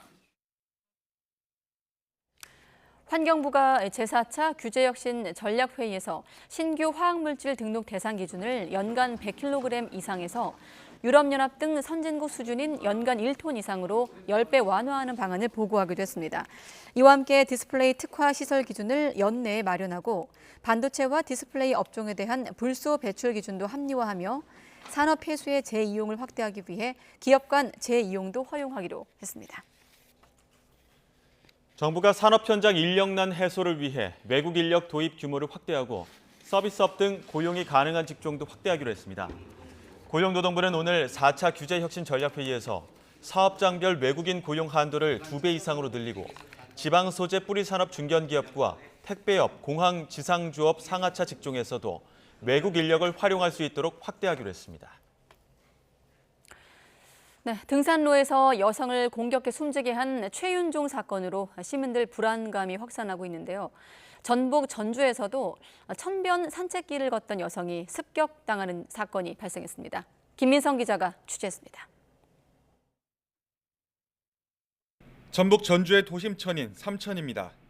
한 여성이 인적이 드문 산책로를 걸어갑니다. 뒤에 있던 남성이 갑자기 달리기 시작하더니 그대로 여성을 덮칩니다. 사건이 발생한 건 지난 23일 0시쯤, 범인은 47살 이모 씨였습니다. 이 씨는 여성의 목을 잡고 이곳 풀숲으로 들어갔습니다. 다행히 저항 끝에 여성은 범인의 손에서 벗어났습니다. 크게 다치지 않은 30대 피해 여성은 현장에서 곧장 경찰에 신고했습니다. 범인은 사건 발생 14시간 만에 자택에서 긴급 체포됐습니다. 이 씨는 사건 현장에서 2km가량 떨어진 원룸에 살고 있었습니다. 범인이 비교적 빨리 검거됐지만 전국적으로 부쩍 어수선해진 치안 탓에 시민 불안감은 큽니다. 왜냐면 모건봉제가 요즘 너무 심하잖아요. 모자가 쓰고 마스크가 있으면 다 의심을 하더라고. 나도 의심을 해주더라고요. 조그마한 남자애라도. 조사 결과 범인 이 씨와 피해 여성은 모르는 사이로 파악됐습니다. 이 씨는 집 근처에 산책 나왔다가 그랬다라고 경찰에 진술했습니다. 경찰은 이 씨에 대해 우선 강제추행 혐의를 적용한 뒤 구체적인 범행 목적을 추궁하고 있습니다. 수사와 별개로 하천을 관리하는 전주시는 전주천과 삼천 산책길에 조명을 설치해 치안 사각지대를 줄일 계획입니다. 내년까지 10억을 들여서 하천의 산책로 조도 개선을 추진할 계획입니다. 조도 개선을 해서 시민들에게 불편이 없도록 좀 하천의 발길을 조정할 계획입니다. 무고한 시민을 노리는 흉악범죄가 꼬리에 꼬리를 무는 요즘, 이 나쁜 고리를 끊어내기 위한 구조적 접근이 시급해 보입니다. YTN 김민성입니다. 네, 서울 신림동 살인사건 피의자 30살 최윤종이 피해자를 목 졸라 살해한 게 맞다고 자백했습니다. 최근 경찰 조사에서 최윤종은 범행 당일 피해자를 목 졸라 숨지게 한 사실을 인정한 것으로 확인됐습니다. 앞서 부검의도 1차 구두소견에서 목 압박에 의한 질식사를 피해자의 직접적 사인으로 추정했습니다.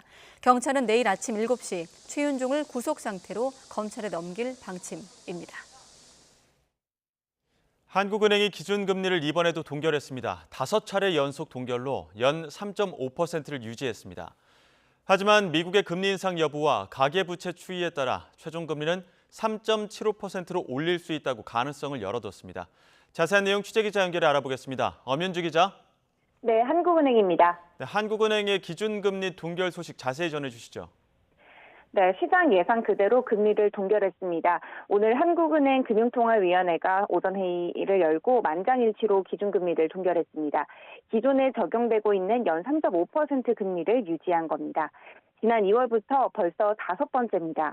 특히 대외적으로 주요국 통화정책과 경기와 관련한 불확실성이 커지는 상황에서 중국의 경기 침체 우려까지 커지면서 기준금리를 더 올리기엔 부담스럽다는 게 영향이 컸습니다. 우리 수출과 내수 회복이 부진한 가운데 중국발 금융위기까지 불거지면서 경기 하방 위험이 더 커진 겁니다. 여기에 지난달 물가 상승률이 2.3%까지 떨어지면서 어느 정도 물가가 잡힌 점도 금리 동결에 영향을 준 것으로 보입니다. 네, 하지만 잇따른 동결 결정으로 부담스러운 대목도 있죠. 네, 일단 미국이 다음 달 FOMC 회의에서 기준금리를 인상할지 이후 추가 인상 가능성은 없는지 등이 가장 부담스럽습니다. 현지 시각으로 오는 25일 미국 잭슨홀에서 제롬 파월 의장이 금리 인상과 관련해 어떤 발언을 할지 주시하고 있는 이유기도 한데요. 향후 외환시장 변동성이 커질 가능성을 배제할 수 없기 때문입니다. 특히 지금 2%포인트 역대 최대 수준으로 벌어진 한미 금리 차가 더 벌어지게 된다면 외국인 자금이 빠져 안 그래도 높아진 원달러 환율 상승을 더 부추길 수 있습니다. 여기에 급증한 가계부채도 고민입니다. 이미 주택 매수 심리는 강화됐고 거래도 증가하면서 가계 빚도 주택 관련 대출을 중심으로 크게 불어났습니다.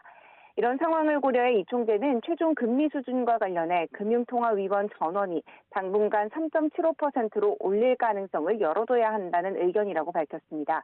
그런 만큼 연내 인하 시기에 대해 언급하는 것도 시기상조라고 선을 그었습니다.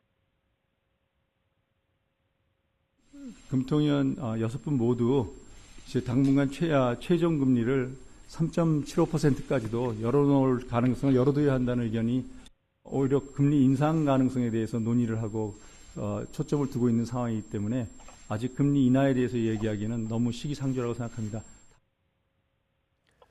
그래도 올해 경제 성장률은 그대로 유지하지 않았습니까?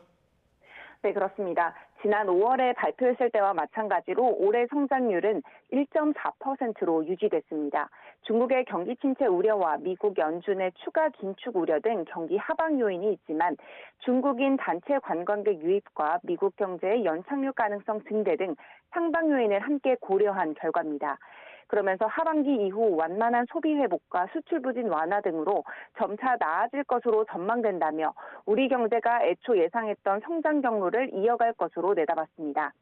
하지만 내년 경제 성장률은 애초 예상했던 2.3%보다 0.1%포인트 내린 2.2%로 하향 조정했습니다.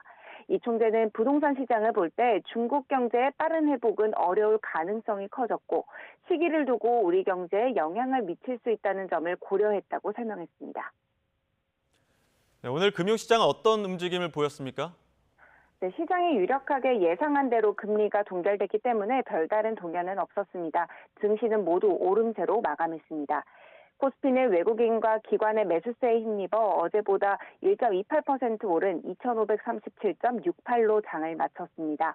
코스닥도 어제보다 2.14% 오른 901.74로 거래를 마쳤습니다. 지난 14일 이후 7거래일 만에 900선을 회복했습니다.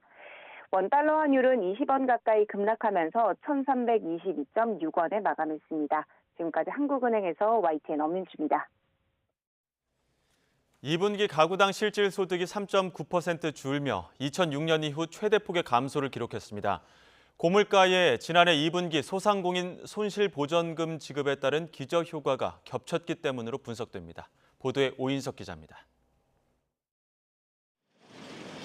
통계청이 발표한 2분기 가계 동향을 보면 가구당 월평균 명목소득은 479만 3천 원으로 지난해 같은 기간보다 0.8% 감소했습니다.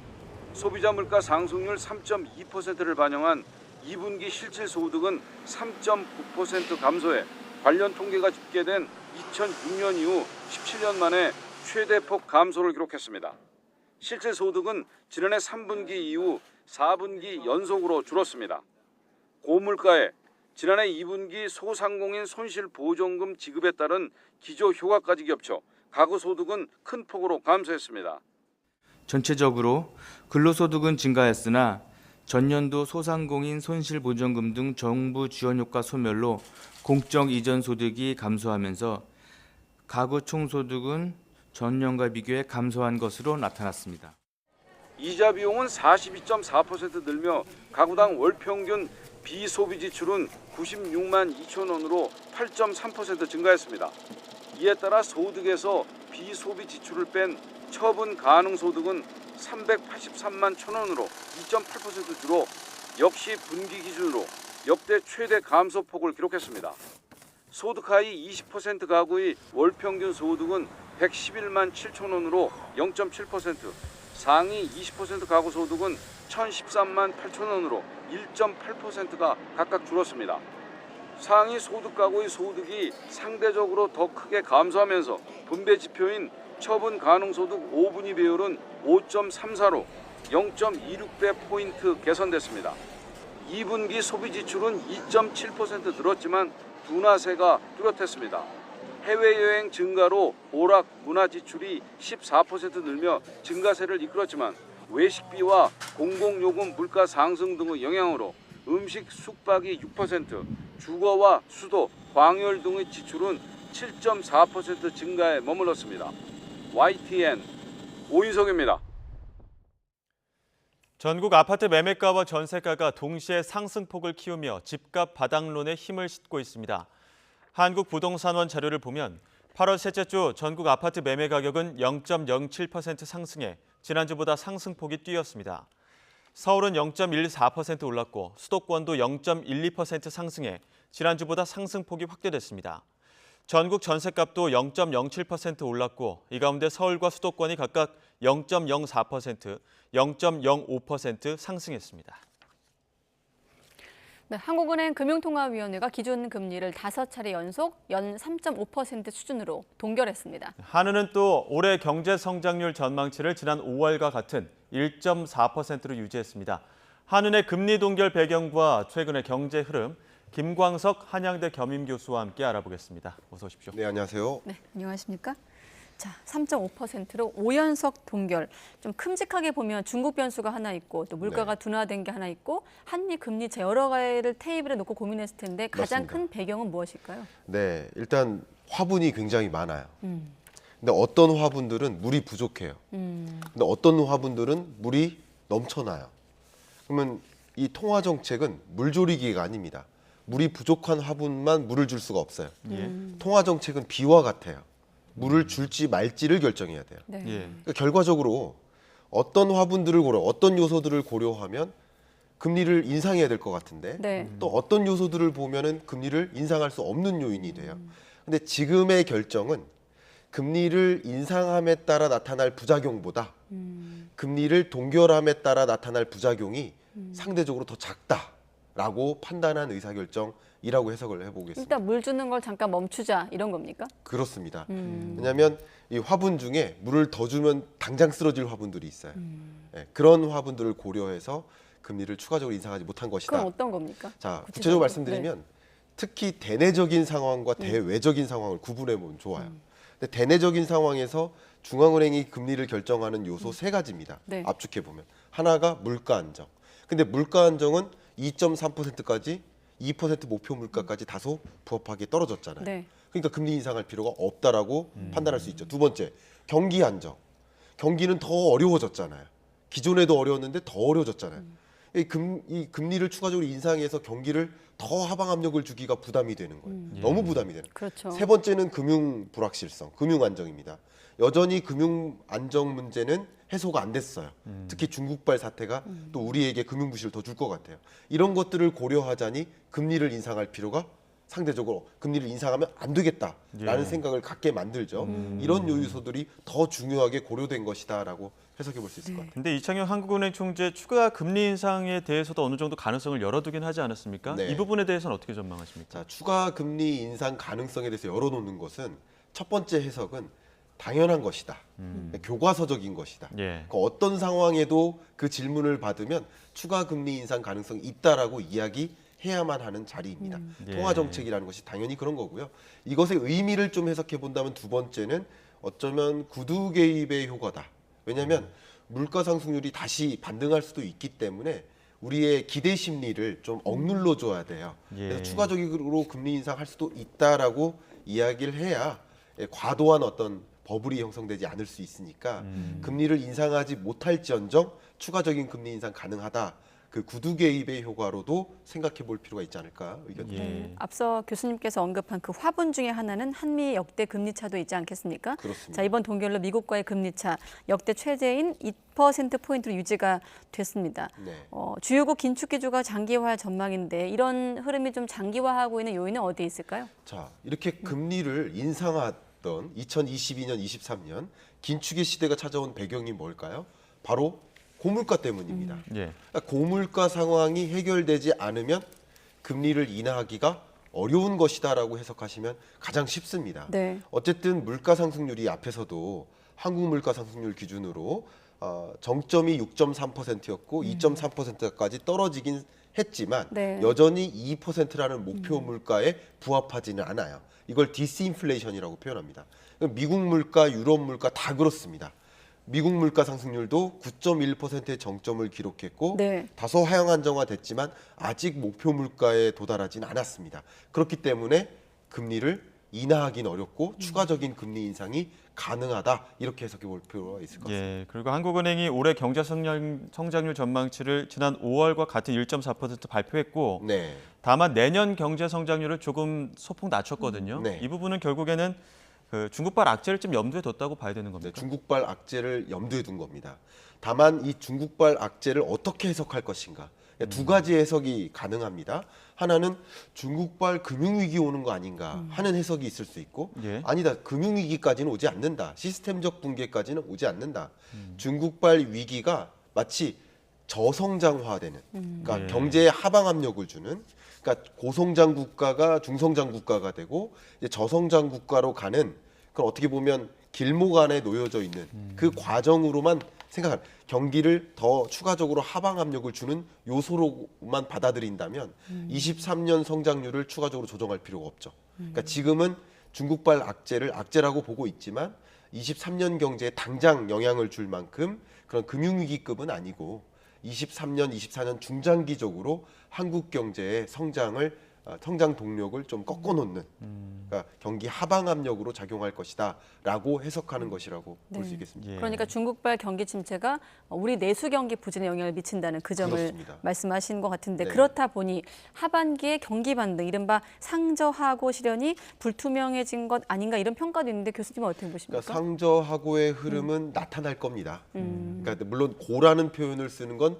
적절치 않다라고 제가 누차 말씀을 네. 드리고 있습니다. 그러니까 상반기 성장률이 0.9%고요. 하반기 성장률이 대략 2% 정도가 됩니다. 그러니까 숫자적으로만 보면 상반기보다 하반기가 좋아지는 흐름인 것 같은데 근데 상반기가 유독 안 좋은 경제였으니까 유독 안 좋았으니까 상대적으로 좋아 보일 뿐 하반기 성장률 2%도 굉장히 낮은 겁니다. 그렇기 때문에 상저, 하저의 느낌인 거예요. 근데 하반기마저 또 다른 불확실성, 악재가 작용했기 때문에 네. 정말 뚜렷한 회복을 기대했다가 그 기대감을 좀 상실하는 그런 느낌이라고 해석해 볼 수 있지 않을까 생각합니다. 예, 지금 중국 경제가 상당히 안 좋은 것 같습니다. 뭐 네. 대도시의 경우 공실률이 20%니까 5곳 중에 사무실 한 곳은 문을 닫았다 이런 이야기도 나오고 있는데 네. 그러다 보니까 우리 경제에 얼마나 또 영향을 미칠 것인가 네. 우려하는 부분들이 많거든요. 네. 어떻습니까? 가장 먼저 우리가 생각해 볼 수 있는 우리 경제에 미치는 영향은 바로 수출이겠죠. 네. 왜냐하면 우리나라 전체 수출의 대략 20%가량이 중국으로 가고 있으니까. 근데 20%도 이게 줄은 거예요. 22년, 23년 동안 중국 경제가 안 좋아지면서 대중국 수출액이 줄어들면서 나타난 거예요. 네. 원래는 26%까지 갔었습니다. 근데 어쨌든 대중국 수출에 영향을 받지 않을까요? 왜냐하면 중국에 그토록 수출을 의존하고 있는데 중국 경기가 어려워지고 중국에서 기업하던 여러 기업체들이 다른 나라로 이동하고 또 중국 기업조차도 재벌 기업조차도 일부러 부도내고 도망갑니다. 네. 그런 현상들이 나타나니까 상대적으로 우리는 대중국 수출은 계속 어렵겠죠. 그럼 이것은 경기 회복을 막는 걸림돌 역할을 할 수밖에 없지 않을까. 그게 가장 우리가 우려하는 하나의 경로라고 해석할 수 있겠습니다. 아까 우리가 그 이창현 총재 얘기할 때 구두 개입 얘기를 했었는데 네. 가장 그 구두 개입 대목에서 민감한 게 파월 의장의 입 아니겠습니까? 네. 지난해 8월에도 이 바로 잭슨 홀 회의 연설에서 미팅 연설에서 인플레이션 파이터로 네. 이제 물러서지 않겠다고 강조하면서 후폭풍이 거셌던 걸로 기억을 하고 있고 이번에 어떻게 좀 예상할 수 있을까요? 네, 이 잭슨 홀 파월의 입? 미팅이라는 것이 매년 8월에 개최되는데 말 그대로 그 경제학 심포지엄이라고 볼 수 있고요. 거기가 그 잭슨 홀이라는 지역에 티턴산이 있습니다. 그래서 이름하여 티턴산의 계시라는 표현이 붙었습니다. 역대 연준 의장들이 그 자리에서 매년 8월 얘기하는 그 발언대로 그대로 실현된다라는 것을 뜻해서 티턴산에 계시라고 했는데 작년 8월에도 9분간 연설할 때 계속 강조했던 게 뭐냐면 2% 골, 2%라는 목표 물가에 부합할 때까지. 당시 물가 상승률이 9.3%였는데 2%로 떨어질 때까지 계속 금리 인상하겠다라고 하면서 약 5.5%까지 금리를 인상하지 않았습니까? 들썩였죠. 그렇죠. 증시도 그렇고. 그러니까 긴축적 통화 정책 방향을 그때 발언한 것이고 그게 실현된 것이라고 볼 수 있어요. 역시 지금 잭슨홀 미팅 내일 밤 11시에 발표가 되는데 잭슨홀 미팅 때 이 제롬 파월 연준 의장의 기조연설이 있습니다. 11시에. 그러면 밤 11시에 그 기조연설에서 뭐라고 얘기할까가 향후 통화정책 스탠스를 읽어볼 수 있는 기준이 될 수 있을 겁니다. 근데 제가 가장 걱정하는 건 뭐냐면 만약에 파월의 입에서 중국발 불안 문제를 강조한다. 그러면 중국 경기가 어렵고 세계 경제도 더 하향 안정화되고 그렇다면 금리를 추가적으로 인상하기가 부담이 되는 거예요. 그러면 중국발 경제 위기에 대해서, 중국발 리스크에 대해서 조금 더 강조하는 경향이 있다 그러면 금리의 추가적인 인상이 없을 수도 있겠네라는 기대를 갖게 할 거예요. 근데 반대로 아직 물가 잡으려면 한참 남았다, 멀었다.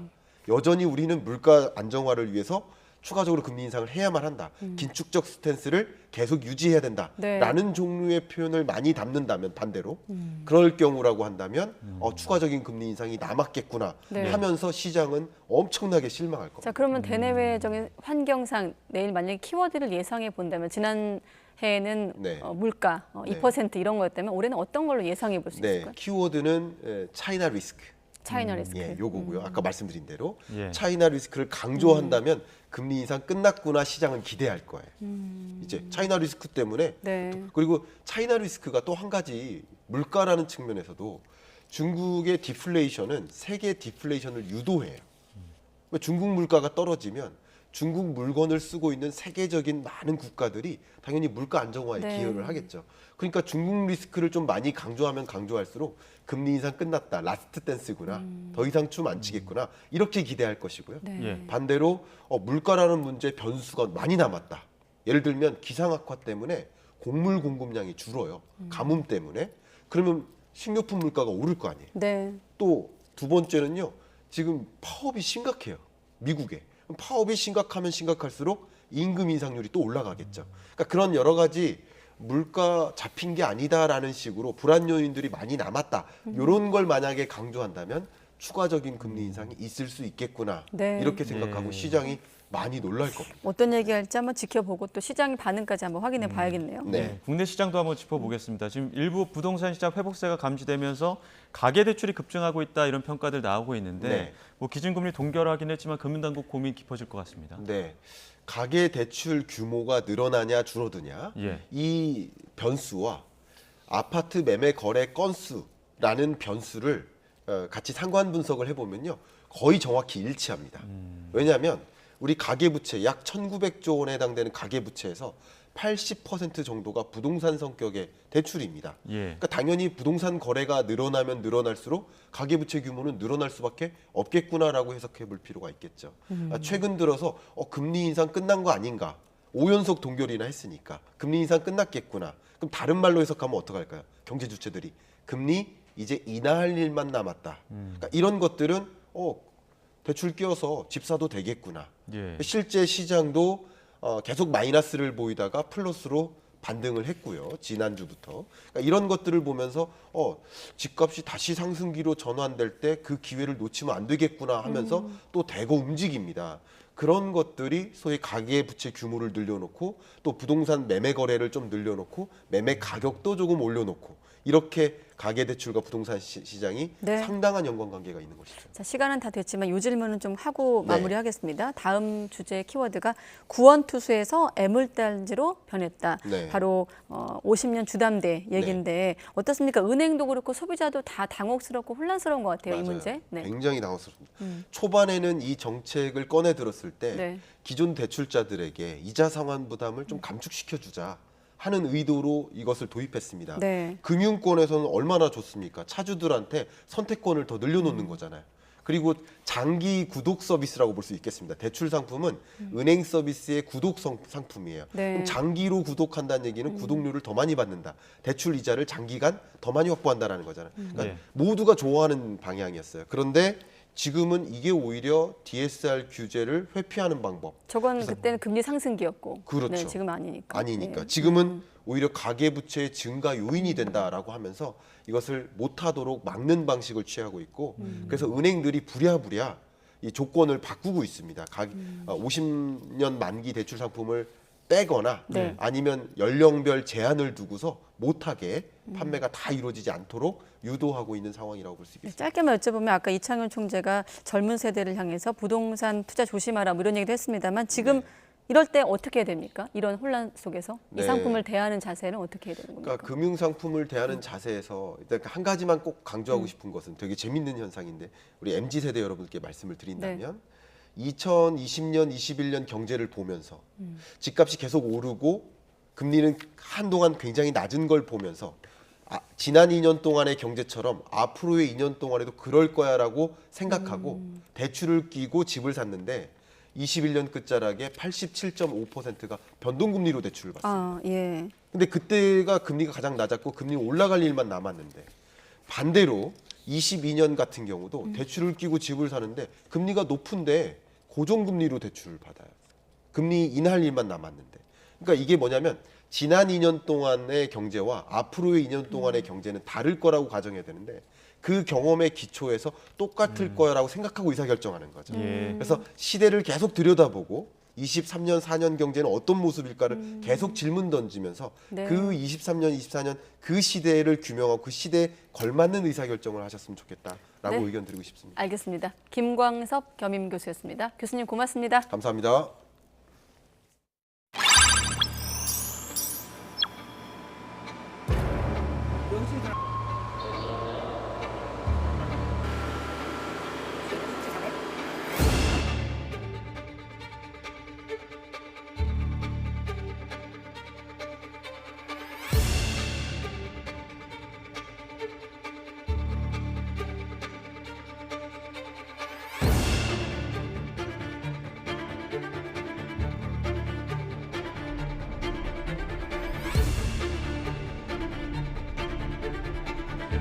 Target City. The morning of August 9th, the bomb was exploded.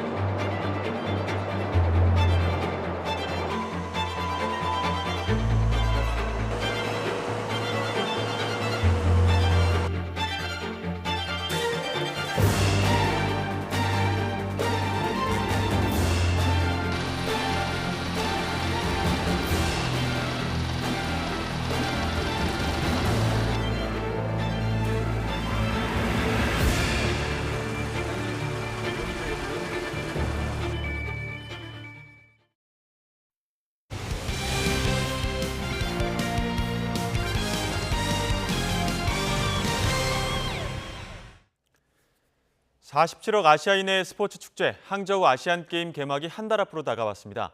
1,000명이 넘는 대규모 선수단을 파견하는 우리나라는 중국, 일본에 이어 종합 3위 자리를 지키겠다는 현실적인 목표를 세웠습니다. 허재원 기자입니다. 항저우 아시안게임 개막까지 정확히 한 달을 남기고 경영대표팀 선수들이 더욱 힘차게 물살을 가릅니다. 최고 스타 황선우와 중장거리 간판 김우민은 2010년 광저우 대회 3관왕 박태환을 넘어 우리나라 수영 최초의 4관왕 달성까지 넘보고 있습니다. 4관왕에 대한 부담감은 전혀 없고요. 제가 열심히 훈련한 만큼 기록으로 보상받는 거니까. 전통의 메달밭 양궁은 리커브와 컴파운드에 걸린 총 10개의 금메달을 모두 휩쓸겠다는 각오입니다. 아시안게임 같은 경우는 제가 이번에 4번째 참여인데요. 이번에도 똑같이 최선을 다해서 경기에 임하려고 하고 있고요. 좋은 성적 날 거라고 생각하고 있습니다. 우리나라의 국기인 태권도는 대회 초반 메달 레이스를 이끌 것으로 기대됩니다. 시합 감각 같은 게 아직 계속 살아있고 이제 다음 주에도 또 시합에 출전하는데 아시안게임 전에 또 체크를 할 수 있는 기회라고 또 생각하고 이 밖에 관심을 집중시키는 남자 야구와 축구 대표팀은 간판 스타 이정후와 이강인의 부상 변수로 금메달로 가는 길이 험난해졌습니다. 우리나라는 역대 가장 큰 규모인 1,180명의 대규모 선수단을 파견합니다. 하지만 중국과 일본에 이은 종합 3위를 목표로 내걸어 크게 벌어진 일본과의 스포츠 격차를 다시 한번 절감케 했습니다. 이번 항저우 아시안게임에는 최근 국경을 개방한 북한이 코로나19 이후 처음으로 국제종합대회에 복귀할 것으로 보이고 내년 파리올림픽 출전권 확보를 위해 아시안게임에 옵저버 형태로 출전을 했던 러시아와 벨라루스 선수단은 출전하지 않을 전망입니다. YTN 허정원입니다. 올 시즌 강팀으로 거듭난 LG 트윈스. 특히 고민이었던 주전 2루수 자리를 지키는 신민재의 활약이 눈부십니다. 도루 1위인 신민재는 도루왕에 대한 욕심도 숨기지 않았는데요. 이지은 기자가 만나봤습니다. 빠른 발로 그라운드를 휘젓고 SSG전 4타점으로 대승을 이끄는 등 맹타를 휘두르고 있는 LG 신민재. 두산 육성 선수 출신으로 대주자 대수비로 주로 나서던 신민재는 이번 시즌 염경엽 감독이 준 기회를 놓치지 않았습니다. 제가 가장 좋아하는 게 야구고 그만두더라도 하는 데까지는 해보고 그만둬야 되지 않겠나 생각합니다. 도루 강자 김혜성과 정수빈을 따돌리고 현재 도루 1위. 타고난 빠른 발에 야구 바로 시작했어요. 육상은 한 적 없고 느려도 11초 때는 뛸 것 같아요. 뛸수록 자신감도 더해졌습니다. 한두 번 성공하고 하다 보니까 자신감도 더 붙고 발이 떼지다 보니까 도루왕이 하고 싶은 건 사실이고 지금도 계속 상황이 되면 시도하려고 하고 있고. 오래된 과제였던 LG 2루수 자리에 마지막 퍼즐처럼 등장한 신민재. 든든하게 센터라인을 지키면서 우승의 꿈을 키우고 있습니다. 앞으로도 더 열심히 해서 시즌 끝났을 때 가장 높은 곳에 있을 수 있도록 도움이 되도록 그렇게 열심히 하도록 하겠습니다. 화이팅! YTN 이지은입니다. 서울 등 수도권을 제외한 곳곳에 여전히 비가 내리고 있습니다. 특히 강한 비구름이 위치한 전남 동부와 영남 곳곳으로는 호우주의보가 이어지고 있는데요. 내일 새벽까지 동쪽 지역을 중심으로 시간당 30에서 70mm의 국지성 호우가 쏟아지는 곳이 있겠고요. 경남 남해안 많은 곳에 150mm 이상, 그 밖에 영남과 강원 남부에도 120mm 이상의 큰 비가 더 내린 뒤 오전부터 점차 잦아들 전망입니다. 하지만 취약 시간대인 밤사이 강하고 많은 비가 예상됩니다. 피해가 없도록 계속해서 주의해 주시기 바랍니다. 내일 아침 기온은 서울과 대구 24도, 부산은 25도로 열대야가 나타나거나 열대야 수준의 더위가 이어지겠고요. 낮 동안에는 점차 맑은 하늘이 드러나면서 다시 30도 안팎의 더위가 나타나겠습니다. 서울 낮 기온 29도, 대전과 광주 31도, 대구는 32도로 오늘보다 1에서 3도가량 높아지겠습니다. 주말과 휴일, 무더운 날씨 속 내륙은 대체로 맑겠지만 강원과 제주도에는 가끔 비가 내리겠고요. 다음 주 초반 또다시 전국에 비가 내릴 전망입니다. 날씨였습니다. 네, 가장 빠른 종합뉴스 뉴스큐 마치겠습니다. 이어서 이브닝 뉴스가 방송됩니다. 시청해주신 여러분 고맙습니다.